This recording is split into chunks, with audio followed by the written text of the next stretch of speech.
821. Son las 8 de la mañana con 21 minutos. Sí, nosotros nos preocupamos de ejercitar una lectura adecuada y completa de un ilustrativo punto de vista que nos estaba ofreciendo en últimos días el señor economista Washington Herrera, conocido analista, respecto a las características que debe reunir el próximo gobierno. Jorge Ortiz, buenos días, con gran complacencia. Muchas gracias. Te estamos recibiendo. Washington decía, quienes crean tener opción de gobierno deben tener equipos para estudiar la situación del país que van a recibir. Y este me parece que es un tema por demás indispensable de analizarlo y de referirlo. La situación del país que van a recibir, teniendo en cuenta que hasta el 2021 no va pues a experimentarse recuperación alguna. Y ser impolutos, competentes, prestigiosos por su credibilidad para aspirar a ser obedecidos. Ellos ya no podrán mentir, decía Washington, haciendo ofertas electorales, especialmente las cínicas. Las ofertas cínicas, palabras de él. Porque la gente tiene mayor información en las redes. Circunscribir el debate político a lo esencial para escoger al más capaz, al que esté a la altura de su responsabilidad. ¿Qué te parece a ti, Jorge, estas premisas que esboza con respecto a las características de las cualidades que debe reunir el próximo grupo partidario, ideológico o programático que quiera gobernar nuestro país? Nos debe interesar este tema. Muchas gracias a Washington y de manera especial al compañero Jorge Ortiz. Qué bueno inaugurar esta tertulia con señales o exigencias de lo que debe reunir el próximo gobierno. ¿A ti qué te parece, Jorge? Gracias, Gonzalo. Buenos días. Hola, Washington. Buenos días. A ver, yo creo que la situación del país para el próximo gobierno va a ser extremadamente compleja, extremadamente compleja. No solamente porque la situación actual heredada del gobierno anterior, el de Rafael Correa, es en lo económico calamitosa, con una deuda externa terrible, con el petróleo hipotecado, con un nivel alto de desinversión o por lo menos de falta de inversión, con la cadena de pagos rota y con gran escepticismo por parte de los sectores productores en cuanto a las posibilidades de invertir y de trabajar y de generar riqueza en el país. Pero además, creo que en octubre del año pasado, hace 3 meses, vimos que el Ecuador padece una fractura social muy importante. Cuando la CONAIE o los dirigentes de la CONAIE se tomaron la ciudad de Quito con gran agresividad y con gran violencia, se vio en ellos que no había una protesta por un hecho episódico, no era una protesta circunscrita a la intención del gobierno de eliminar el subsidio de los combustibles y por lo tanto aumentar el precio de la gasolina, sino que era algo mucho más profundo. Se notaba que tienen un modelo, que lo presentaron en una propuesta bastante cantinflesca, que es incompatible con las necesidades de una sociedad moderna del siglo XXI, blanco-mestiza, insertada en América Latina, metido en el capitalismo global, en un mundo interdependiente. Incompatible.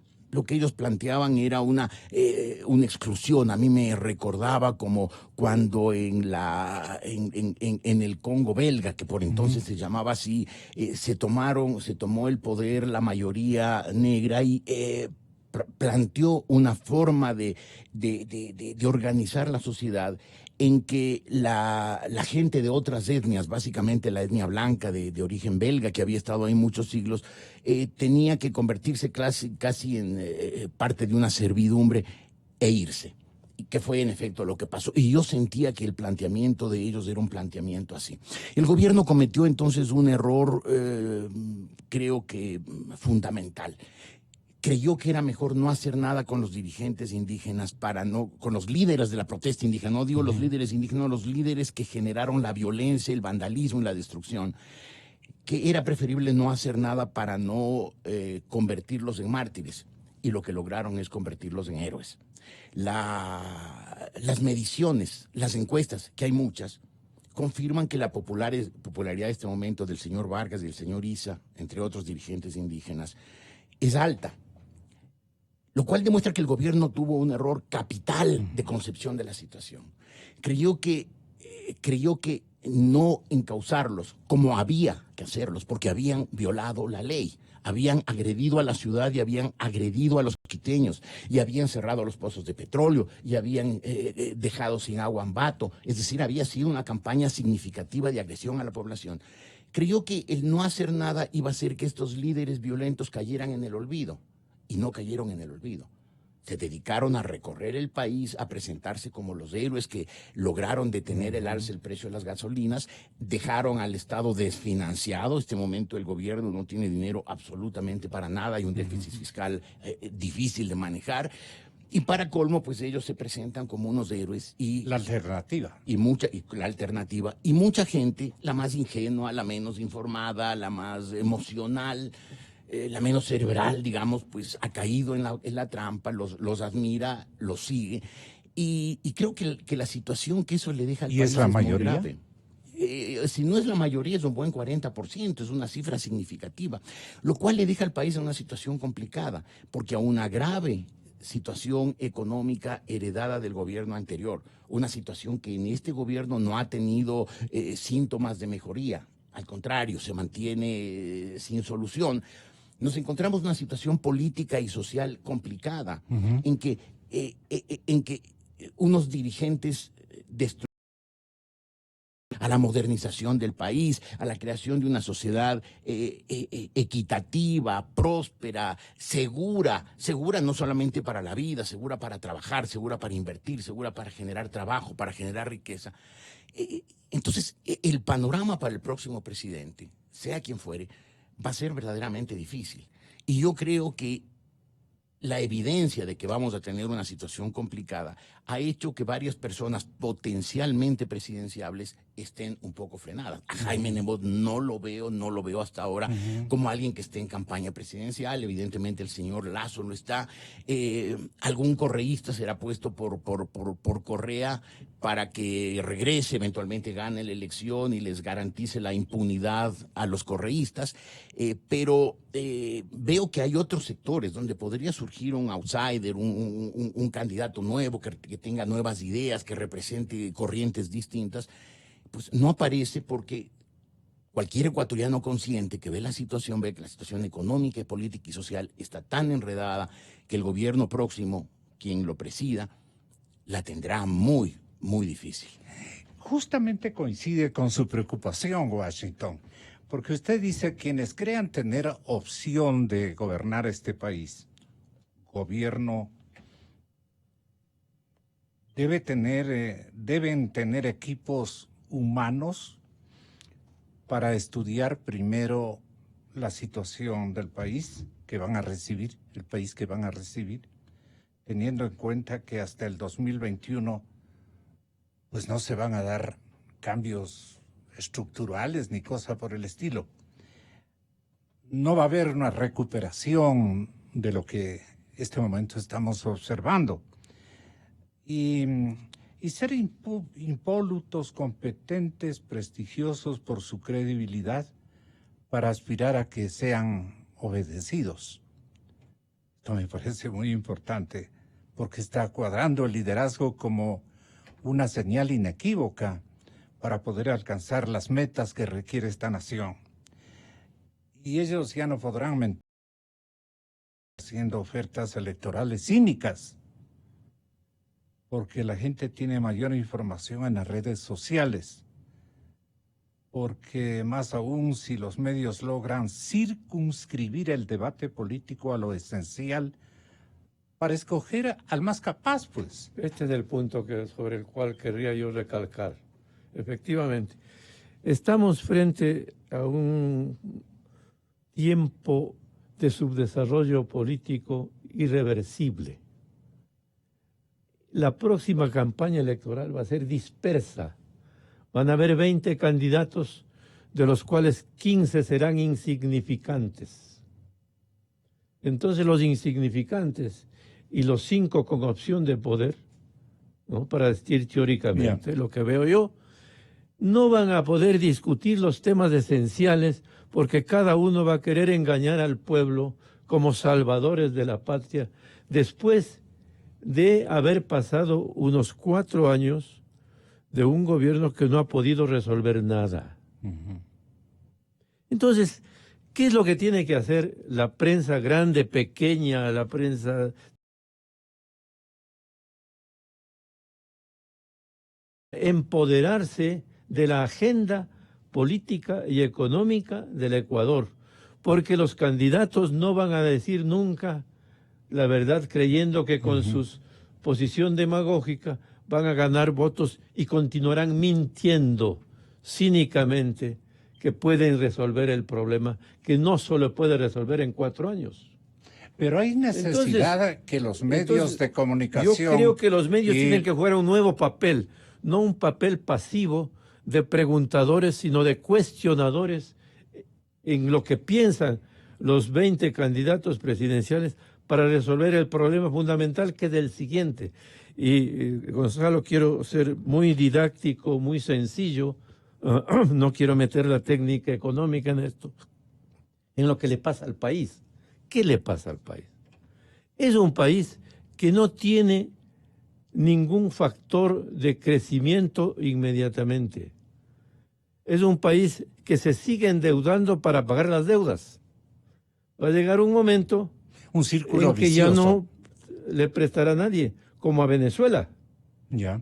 Es un país que va a seguir subsidiando a los ricos, a los contrabandistas, a todo el mundo, como en Venezuela, que desde hace 60 años regalan la gasolina y el gas, porque nadie ha sido capaz de enfrentar estos desequilibrios. A un país desequilibrado, ni siquiera le contestan el teléfono cuando va a pedir plata en el mundo. A un país que se ve claramente que está desorganizado, con un subdesarrollo político, que no pueden tomar decisiones o que las que toman son equivocadas, y que tiene gobernantes que viven viajando y que llegan el domingo y el lunes firman un decreto de una subida drástica de la gasolina. Eso no puede ser así. Eso no es gobernar. Gobernar es consensuar, persuadir, convencer en lo que le interesa al país.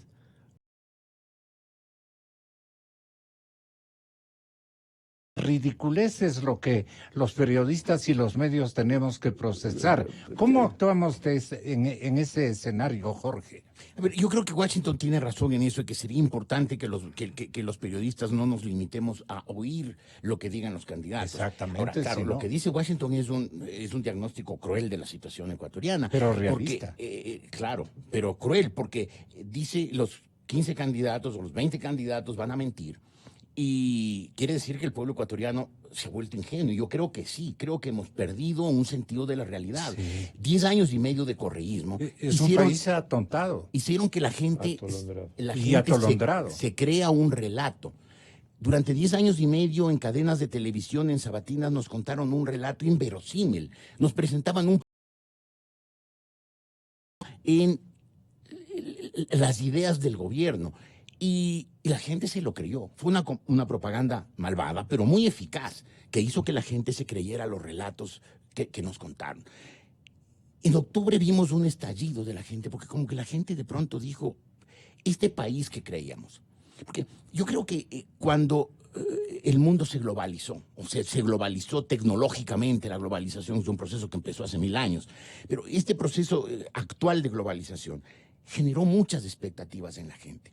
Eso coincidió además con un alza bastante significativa de los precios de las materias primas de exportación para todos estos países, lo cual generó más expectativas todavía. Y eso coincidió también con la aparición de una serie de líderes carismáticos, muchos de ellos mentirosos, pero que generó nuevas. Entonces, fueron una suma de expectativas que se crearon. Y hoy tenemos un mundo, al menos en América Latina, de perdedores de la globalización. No porque la globalización haya fracasado. La globalización es un proceso como la ley de gravedad. Ocurre y ocurre. Y lo mejor que uno puede hacer es aceptarla y adaptarse. No me voy a lanzar por la ventana porque por la ley de gravedad me voy a ir al suelo. No voy a desconocer la globalización porque la globalización existe y si no la aprovecho me hundo. Pero la gente que esperó una nueva realidad, un crecimiento sostenido. Un montón de empleos, por ejemplo. Claro, se encontró con una realidad complicada, Entonces, en este momento, la gente está esperando aquella vieja frase que se utilizaba de que en la política no me den realidades, denme fantasías. La gente se acostumbró a esperar fantasías. Durante 10 años y medio nos contaron fantasías, nos acostumbramos a las fantasías. Cuando nos encontramos con la realidad es que hay que eliminar el subsidio de los combustibles y que hay que subir el precio de las gasolinas, porque como muy bien dijo Washington, mantener ese subsidio es beneficiar a los ricos y beneficiar a los contrabandistas. Y eso es un disparate en todas las circunstancias y más cuando el Ecuador está como está. Entonces, yo creo que este momento es indispensable que la prensa que ha perdido influencia, ciertamente, en contra de las redes sociales que han avanzado, que no informan, sino que desinforman, que no dan noticias, sino que dan fake news. Pero lo que va quedando de la prensa, creo que debe rescatar su prestigio, su credibilidad, su respetabilidad, siendo cuestionadora, planteando los temas básicos que se necesitan en la sociedad y no simplemente dejando que los candidatos digan lo que quieran decir y nosotros haciéndoles, o ustedes los periodistas, yo ya no lo soy, haciendo de comparsa. Creo que es muy importante cuestionar los temas de fondo. A ver, Washington. Sí, a mí me parece que tenemos que aceptar una realidad realmente cruel, que los políticos no podrán resolver la situación del Ecuador, que es necesario que las élites que no están en el gobierno tomen conciencia desde ya. Por eso es que yo he escrito en la primera semana de enero mi artículo, que podría parecer demasiado anticipado, pero que no lo es, porque el tiempo en política siempre es escaso. Entonces, yo pienso que los dueños del capital de este país tendrían que entenderse más en diseñar lo que le conviene al país del futuro. Y al país del futuro le conviene que nuestra economía cada vez sea menos desigual de lo que es, para evitar los estallidos que van a venir, pero que sea menos desigual. Entonces, las élites económicas, pensadores de la academia, las élites de los trabajadores, no solamente de los trabajadores que están ahora con trabajo, sino que se cree una élite de los desempleados para que empiecen a reclamar lo que hay que hacer. Aquí estamos frente a un subdesarrollo tan terrible que los propios empleados que hoy están con un sueldo mínimo para arriba se oponen a que haya más empleos y se oponen a que los desempleados puedan tener. ¿Y eso empleos, por qué? Los jóvenes. Por miopía, por falta de entender el problema. ¿Qué no entienden? No entienden el problema de que si 6 de cada 10 no tienen empleo adecuado, este país se va al abismo, porque seremos 40, 50 años pobres y más pobres, porque si no ordenamos la economía, no vamos a tener dinero para nutrir al 28% de niños de entre 2 y 4 años que hoy están desnutridos. Eso no se entiende. A un país desordenado nadie va a venir a invertir. Ya, pero quieren disimular con los emprendedores. este capítulo inventado en esta administración del señor presidente Moreno, que le otorga una oportunidad a una masa protagonista del nuevo quehacer económico y de proyectos productivos, pero sin reflexionar de que no hay lo sustancial, la preparación, la filosofía del emprendimiento, que es cosa distinta, el modelo que requerimos y que es el que intenta Washington Herrera señalar como misiones de los próximos ciudadanos que quieren ejercitar la tarea de gobernar en los próximos años este país. Pero más bien los otros se silencian. Y entonces, como le han tomado al emprendimiento como una iniciativa sin sustentos, sin beneficio de inventario para el futuro, sin una agenda compatible con una realidad económica y con una realidad propensa a la iniciativa privada, productiva, al nuevo modelo de gobierno que debe primar y en el que se entusiasma tu compañero de conversación, el señor economista Washington.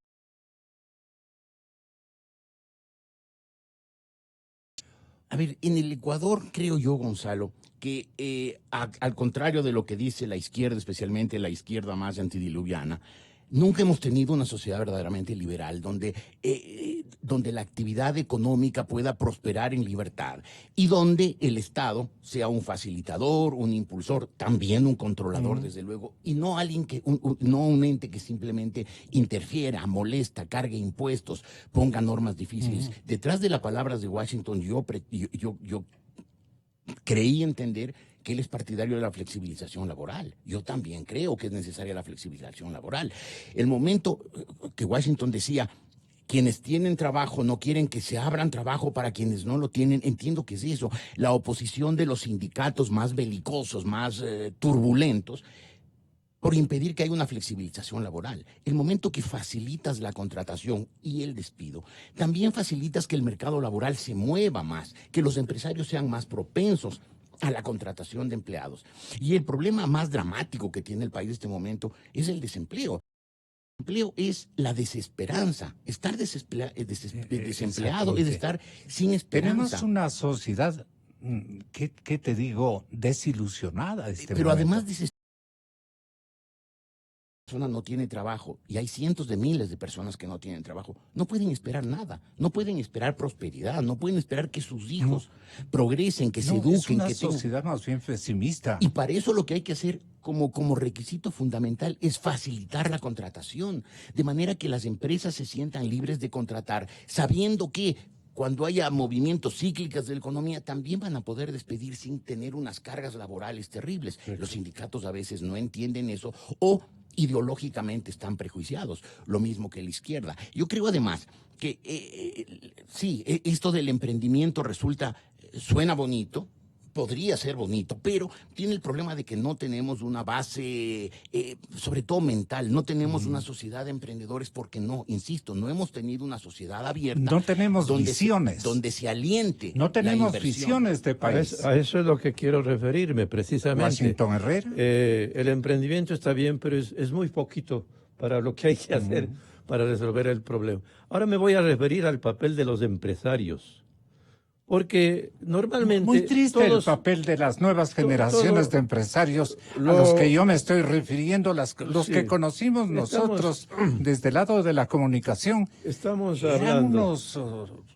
unos categóricamente señores que sabían manejar las previsiones frente al futuro y a la agenda nacional y todo lo demás.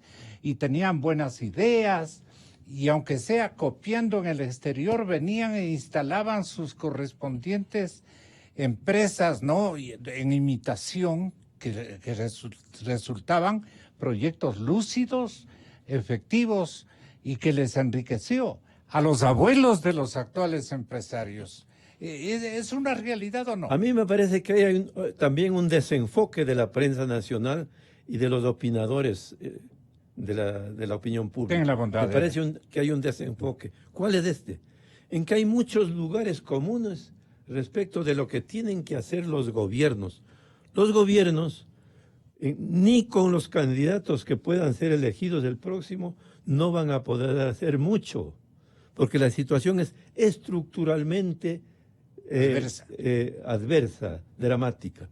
Entonces, los empresarios, ¿qué es lo que dicen todos los días? Es que no hay ambiente. Está mucho el gobierno, me controlan mucho. Es que falta que me bajen más impuestos, que hay que eliminar tales impuestos.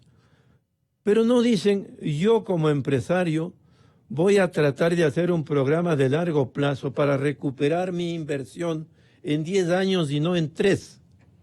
Yo como empresario no voy a querer ganar el 15% anual, sino que voy a ganar un poco menos para poder bajar los precios y vender más. Aquí estamos tratando de hacer una industria chiquita para vender caro y vender poco. No queremos vender más y a precios menos caros. Entonces, la gente se asusta cuando hay una baja en la inflación del 0,01%. Entonces, ya estamos en recesión. Eso es un lugar común equivocado.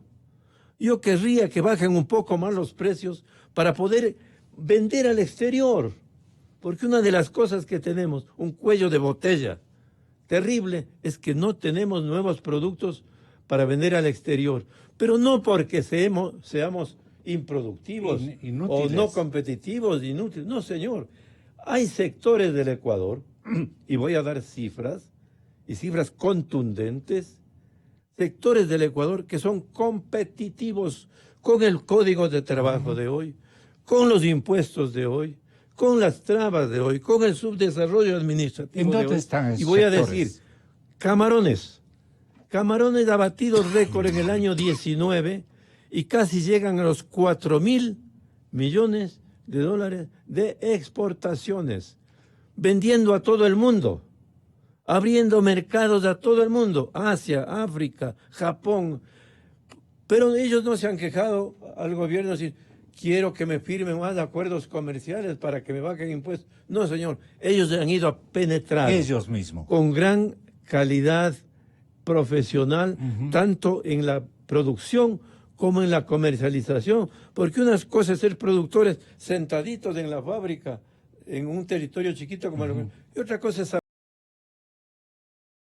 Los atuneros van a vendieron el año 19 con pescados enlatados y enfriados y congelados, 3.000 millones de dólares. Ya son 7.000.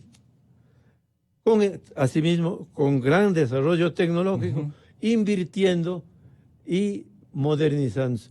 Y luego los bananeros, que antes eran bananeros pequeñitos, que solo se vendía lo que vendía el señor Noboa. No, ahora han hecho consorcios de exportación de banano y 40, 50 bananeros hacen una sola empresa y penetran por todo lado. Y no le importa que Estados Unidos no le compre o que no le compre Europa. Se van a Europa, se van a Asia, se van al Medio Oriente, penetran en África. Y ellos no están quejándose todos los días. Los que abren centros comerciales de comercialización de productos no se están quejando, siguen invirtiendo en supermercados, en malls. O sea, quejémonos menos y veamos la situación de largo plazo. No que el gobierno le haga nada por ellos, sino qué hacen ellos mismos por prolongar el progreso de sus empresas.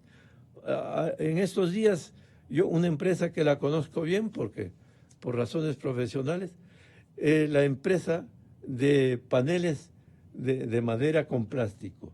Ellos exportan a Estados Unidos estas cosas. Exportan a Estados Unidos cada vez más.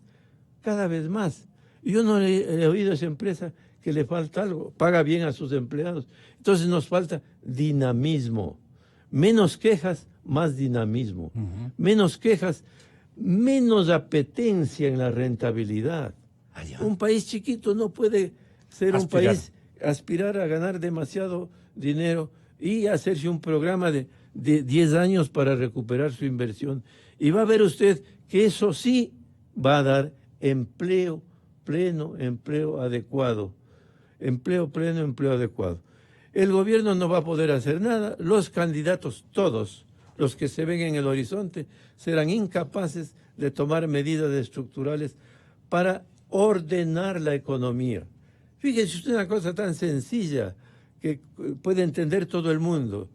Si el gobierno de Moreno desde hace 3 años hubiese subido 1 centavo de dólar en la gasolina extra, este momento estaríamos a nivel del precio internacional de la gasolina sin traumas, porque la economía, la gente se va acomodando, pero despacio.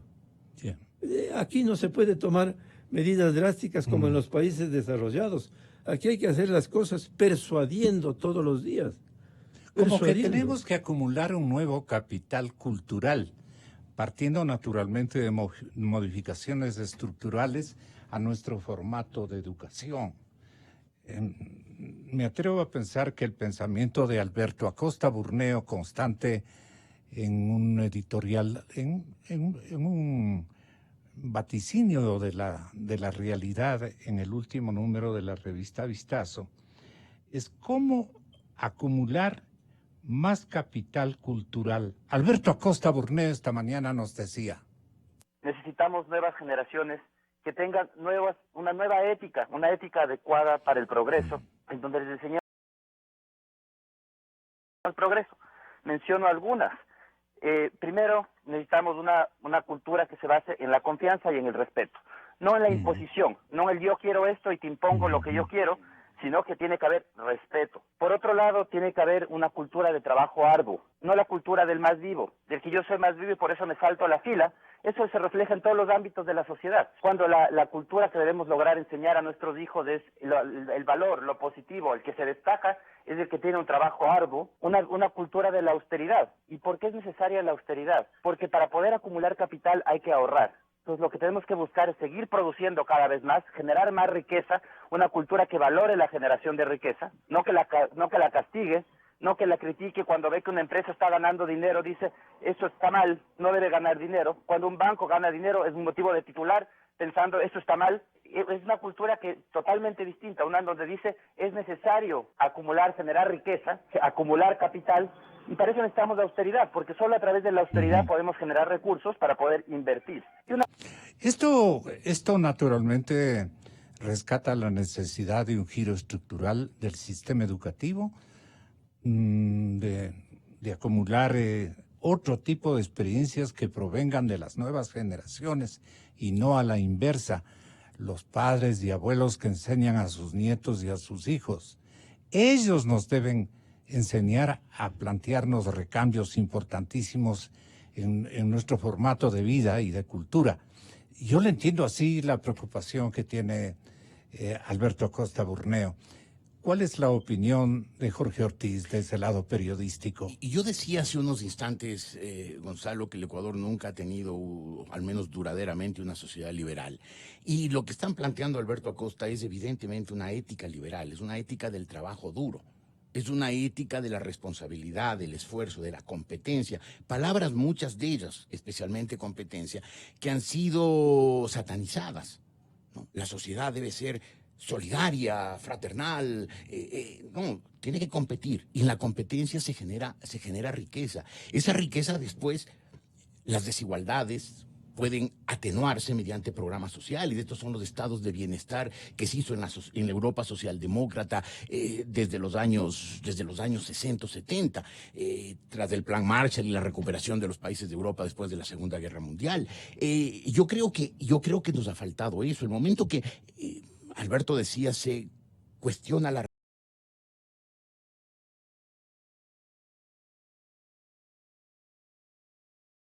Washington menciona unos casos y son casos muy significativos. Yo creo que debería haber y podría haber otros sectores igualmente exitosos, pero también se necesita que haya un entorno en el que el Estado sea un facilitador y no un bedel dedicado a perseguir, a buscarle las costuras al sector privado. controlador muy duro, por supuesto. Aquí se han cometido muchos excesos y hay muchos empresarios que tienen una codicia absolutamente desmesurada, imperdonable, imperdonable. que quieren recuperar su en inversión de 2 de años. meses, Sí. y que además no les importa no cumplir las leyes laborales, las leyes tributarias, que creen que la prosperidad del país está vinculada directamente con su propia prosperidad. Exactamente. Pero si se impone esa ética liberal, esa ética del trabajo duro, del trabajo responsable, De la constancia. de la constancia, del prepararse, del educarse, del leer, del saber, logramos una sociedad en que la competencia sea más franca, en que haya más decisión de trabajar por el país, sin sentir que el Estado es un controlador feroz. Y además creo que es muy importante que, claro, el sistema educativo tiene que aportar lo suyo. El sistema educativo, lamentablemente, en el Ecuador estuvo casi 30 años en manos del MPD, un partido de origen maoísta, marxista-leninista, que, claro, lo que enseñaba era todo lo contrario, los opresores, los oprimidos, la riqueza como una epidemia que hay que evitar. Y entonces, claro, todo eso mató Construyeron una un sociedad. país de perdedores. Exactamente, yo hablaba eso de los perdedores de la globalización. Entonces, pero aparte del sistema educativo, yo creo que en cada una de nuestros hogares debemos de insistir en eso, en enseñar la necesidad del trabajo duro, de la responsabilidad personal, de la preparación, de la competencia, de manera que podamos generar una sociedad llena de gente creativa, competitiva, resuelta. Estamos en un mundo en el que la competencia es despiadada. Y si no nos adaptamos a eso, la competencia entre países, entre exportadores, entre empresas, Claro. si no nos adaptamos a esa realidad, Parecemos murciélagos. entendiendo que competir no es malo, es bueno, porque de la competencia salen los avances. Las sociedades más prósperas que ha tenido la humanidad son todas sociedades liberales. Las sociedades socialistas, y me refiero a las socialistas de Estado, no a las socialdemocracias exitosas de Europa. Las sociedades socialistas llevan 102 años con la Revolución Rusa. Y por lo tanto, seguir planteando esas ideas, lo único que hace es seguir postergando el avance, el desarrollo de estos países y la prosperidad de la gente. Yo creo que es una labor a largo plazo, sí, de preparar gente, de crear una sociedad abierta, competitiva, lista a mejorar cada uno de sus integrantes. Pero creo que en el corto plazo es necesario que se eliminen trabas, que se facilite que la sociedad invierta, trabaje, traiga su dinero quienes lo tengan afuera, lo inviertan aquí, vengan empresarios de afuera, todos ellos controlados con severidad por el Estado para evitar cualquier exceso, cualquier atropello, cualquier abuso de la posición del mercado. Pero creo que hay que hacerlo ya. Y si bien creo que el gobierno próximo le esperan unos retos aplastantes, abrumadores, también creo que el próximo gobierno puede empezar a hacer un cambio que sea duradero para el país. Este gobierno tuvo, después de esos 2 primeros años tan fecundos, en que desarmó la estructura malvada que había dejado el correísmo, toda esa institucionalidad perversa. Creo que los 2 últimos años del gobierno está cruzado de brazos. Yo no sé qué está haciendo el gobierno. Y creo que van a quedar demasiadas tareas pendientes que el próximo gobierno tendrá que asumir. No va a cambiar las cosas en 4 años, pero sí puede empezar a cambiar las cosas en esos 4 años. ¿Qué debe quedar listo para el nuevo gobierno, finalmente, Washington? Por lo menos hay que ordenar las cuentas fiscales. Eso sí es de entera responsabilidad De los actuales. del gobierno, claro. Ordenar las cuentas fiscales. Pero, A ver, un ratito. ¿qué significa ¿Cuáles son ordenar? las instrucciones que debería dar el señor presidente Moreno para que queden las cuentas bien definidas, completamente transparentadas, que no nos lleven a engaños y que tenga que estar tratando de identificar la verdadera realidad de un formato económico, cómo quede el momento en que el nuevo grupo de gobernantes se posesione de su enorme responsabilidad y encuentre que no está nada claro, la lectura le viene, le ponen una situación difícil para el diseño que él comprometió en su campaña electoral, porque la realidad es distinta. Se encuentra con un estado de cosas diametralmente opuesto al que pregonaban desde el lado del gobierno que va a terminar su gestión. Entonces, ¿qué le sugiere usted Yo en creo términos que de transparencia al presidente puede Moreno? querer hacer algo, pero no va a poder hacer nada. Así tanto. Puede querer hacer algo. Obviamente, él querrá hacer algo, pero no va a poder porque tiene un equipo adentro que cree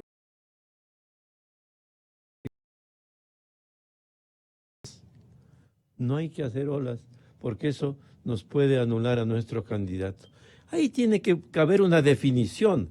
El gobierno no va a poner un candidato y en consecuencia no tiene nada que perder políticamente hablando y en consecuencia puede tomar el toro por los Decisiones, cuernos exacto. y hacer algunas reformas con el apoyo de los candidatos que tendrán opción de poder, que se los ve quiénes podrían ser, conversando con ellos, excepto con el señor Nebot, porque él desde hace 40 años es opuesto a subir los tributos, a tal punto que llegó, cuando era diputado, a eliminar el impuesto a la renta, que eso no ocurre ni en África.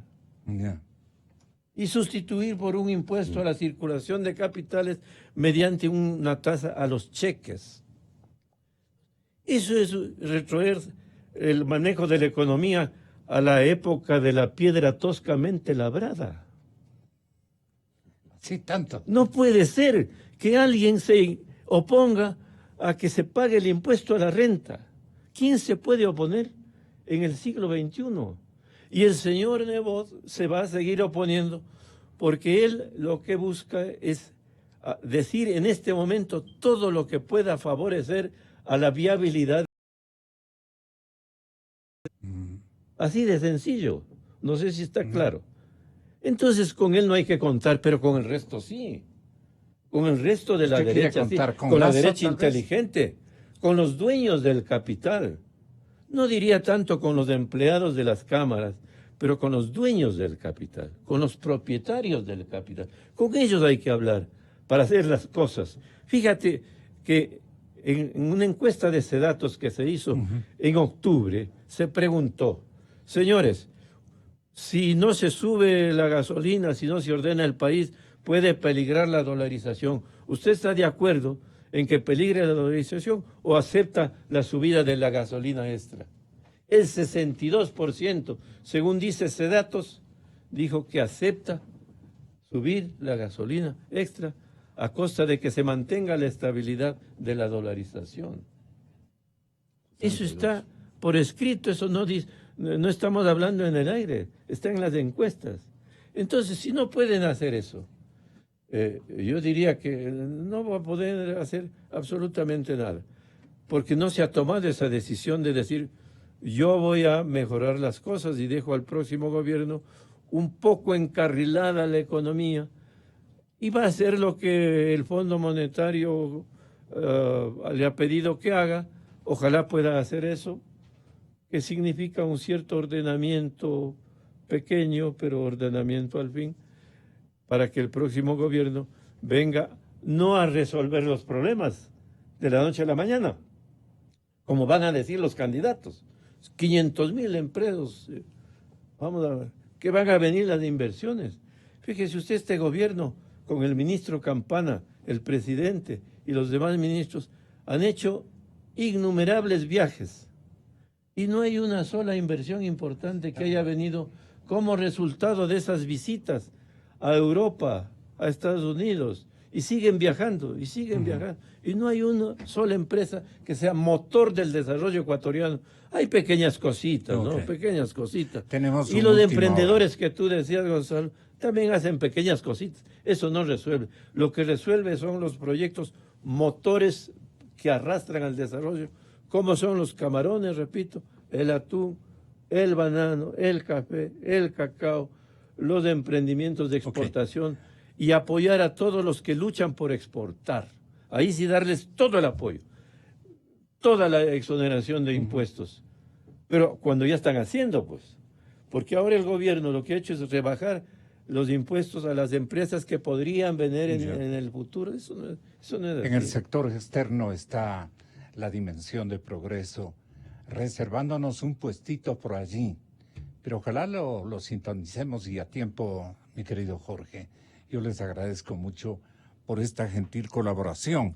Pero hoy, última hora, A ver. el alcalde Jorge Yunda está en línea telefónica con nosotros. A ver, ¿qué información, señor alcalde, tiene desde el Cerro Casitagua? ¿Qué ubicó allí? Me parece que usted está en sus alrededores frente a este gran conflicto. Señor alcalde Yunda, buenos días. Gracias, un gusto, un saludo cordial a la ciudadanía desde aquí con el COE Metropolitano en el Colegio Pomaski.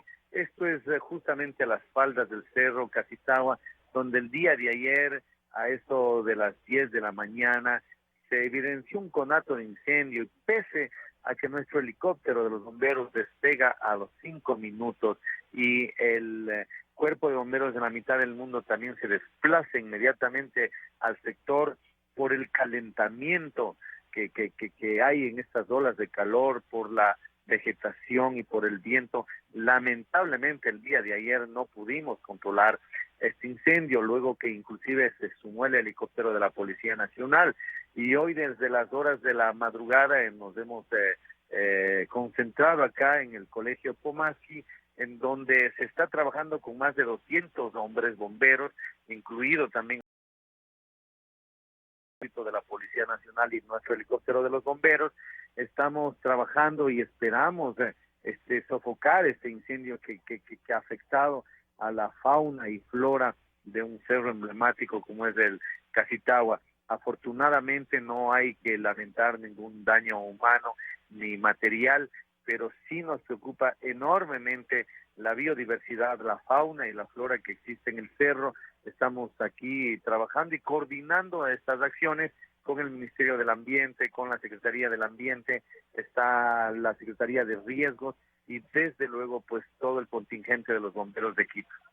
La ola de calor podría ser en esencia una circunstancia que nos lleve a un escenario de emergencia, ciertamente que hay que prevenirla con un comportamiento humano lo más adecuado. ¿Qué sugiere, alcalde? Es un agravante, el calentamiento global no es algo que solamente se dice en los medios, sino que ya lo está sintiendo el planeta entero. Lo que ha pasado en las selvas amazónicas de Latinoamérica, lo que está pasando en Australia, lo que pasa en diferentes países y latitudes del globo terráqueo, y más aún Ecuador, que está más cerca del sol, es un alto riesgo para este tipo de incendios. Claro, a veces también con la presencia del ser humano, de la botella, del cigarrillo, Correcto. del conato de quemar la basura, de querer hacer una fogata. Tenemos que indudablemente transformarnos en una sociedad que nos vayamos transformando en guardabosques, y un llamado a la ciudadanía para que se conviertan en estos guardabosques, que apenas visualicen algún conato de incendio, que como el día de ayer tuvimos a los 5 minutos, 20 minutos el cuerpo de bomberos estuvo ahí, pero es ya el calor y el viento y las circunstancias que hacen que esto se propague. En minutos se hacen gigantescos incendios y no se pudo controlar el día de ayer. Hoy continúa el incendio, están ya trabajando ahí más de 200 hombres, esperamos que podamos controlarlo. Estimado Gonzalo, estamos aquí coordinando las acciones con todos los organismos pertinentes. Señor alcalde, muchas gracias por habernos atendido y que Dios nos favorezca, porque esto se puede convertir en una semblanza generalizada de focos de quemazones, de incendios, y hay que tener incluso con nuestra propia piel y nuestra propia salud un cuidado intensivo y alejarnos de todo lo que signifique sol y sol, energía negativa este momento sobre los cuerpos de todos los ciudadanos. Así es que Este exhorto también es para todos los que nos están escuchando. Señor alcalde, buenos días, muchas gracias. Muchas gracias, buenos días, Gonzalo, seguiremos informando. Bueno, la imagen del Cerro Casitagua es más o menos significativa, ¿no? La que nos mostró la cadena Teleamazonas hace contados instantes. Bien, pues vamos a... Creo que tenemos... Sí. Tenemos un informe de última hora desde el Instituto... Javier. El señor Javier Macas, el técnico Javier Macas, nos informa directamente desde el Instituto del Clima, el INAMI. Tenga la gentileza con todos los datos y detalles y recomendaciones, especialmente a la población que en este momento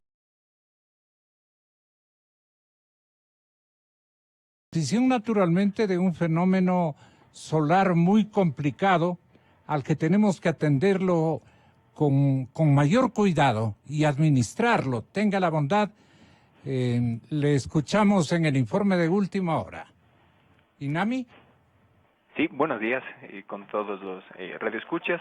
Pues sí, efectivamente, desde semanas anteriores hemos observado que una anomalía seca en la parte de nuestro país pues ha incidido en que tengamos condiciones de estabilidad atmosférica, es decir, con cielos pues poco nubosos, la presencia de bastante radiación ultravioleta entre índices extremadamente altos, hablando de Callejón Interandino. ¿En cuánto estamos este momento en términos de índice? En ese momento estaríamos oscilando los 9 puntos de radiación ultravioleta. ¿Eso es muy alto? Eso es un índice ya muy alto. Si ya sobrepasa de 11, ya es un índice extremadamente alto. La Organización Mundial de la Salud ya recomienda a partir de los índices extremadamente altos ocurrir o tener pues protección adicional, como es la gorra, el bloqueador, ropa ligera de manga larga, hidratación constante y evitar exposición prolongada, especialmente con horas del mediodía, que es cuando la radiación ultravioleta tiene los picos más altos. ¿Entre los picos 11 de la mañana a 3 de la tarde seguramente? Exacto, sí, efectivamente. Y me ha registrado desde las 12 hasta las 2 aproximadamente serán los más altos, que desde días anteriores pues ha estado sobrepasando los 12 e incluso 13 puntos de radiación ultravioleta. Le damos una recomendación doblada especialmente a los niños y a los jóvenes que hacen caso omiso de estos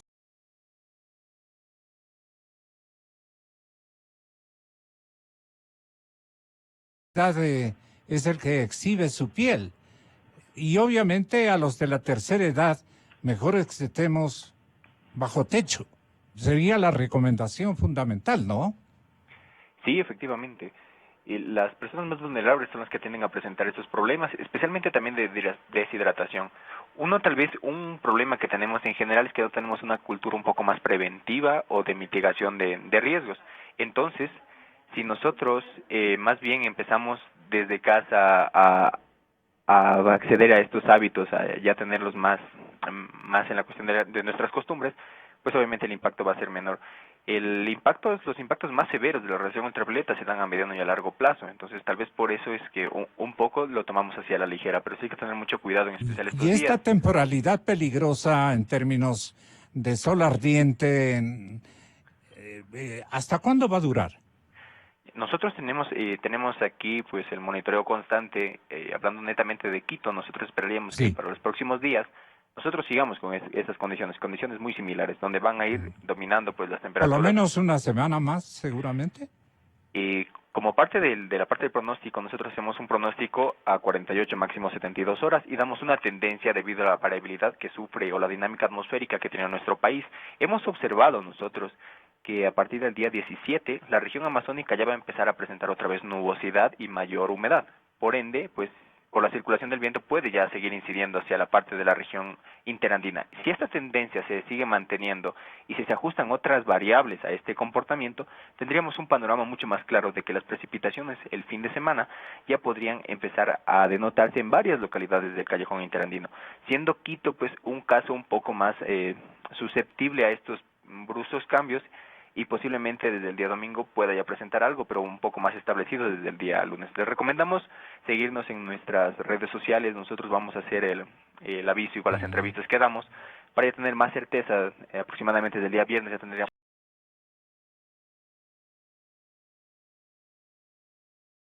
tengamos mayor ingreso de nubosidad, de humedad, y pueda denotar en algunas precipitaciones.